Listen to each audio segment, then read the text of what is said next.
It's Cantore here with Talk About a Legend. What a treat. Ziggy Marley spending some time with us here. Hi, Ziggy. How are you? Good, good. And thank you so much for spending some time with us here. This is your third appearance at Del Mar. Welcome back. Yeah, man, thanks.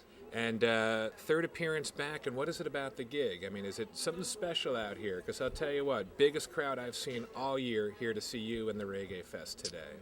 Yeah, well, no, we've been coming here for a few years and we always have a good vibes and, people always turn out, so we're welcome here, so we just keep coming back. Of course. If anything special about the gig or anything for you, at least playing this gig now that it's your third time?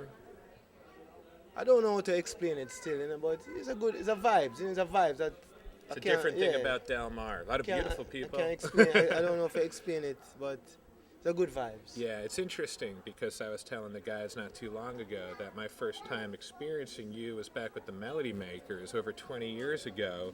I remember going to some of the reggae sunsplashes back Greek theater back in the mid-'80s and stuff. Yeah.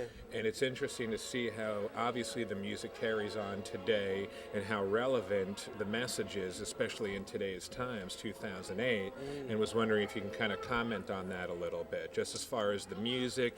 Obviously, you've been doing this for a long time and how it's so relevant today. Yeah, well, we connect with the people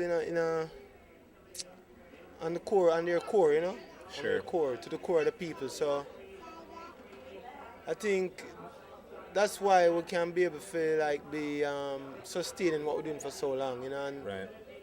the messages that we bring through is messages that will be for every generation. And so Sure. time has no relevance in terms of years, Yeah. because the music and the message is generational. Just seems like as far as today's times, it seems like the message, I feel like I'm craving the message and the music now more than ever.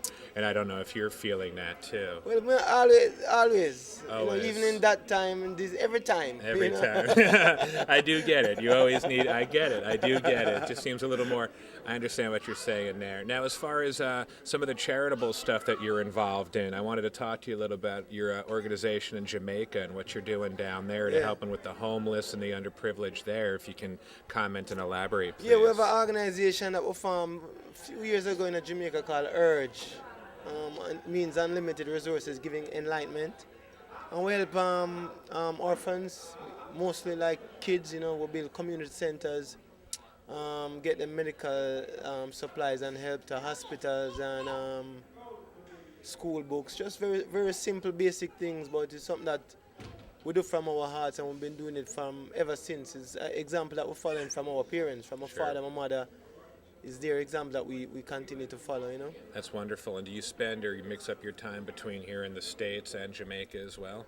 Yeah. I don't spend as much time in Jamaica as I used to, but we still do the same amount of work, Gotcha, in terms of course. helping people. Absolutely. Well, I really want to thank you for spending some time with us, and thanks for coming back out to Del Mar, and you got a beautiful family here as well. How many kids do you have now? 5. 5 kids. Yeah. And what's the age range? 19 to 1. Oh, man. Okay, because I've got a 2-year-old at home and my hands are full with a 2-year-old. So much respect, my friend. And thank you for spreading your message. We have love. the utmost respect for you. Thanks, brother. Thank you so much. All right. All the best. Cool.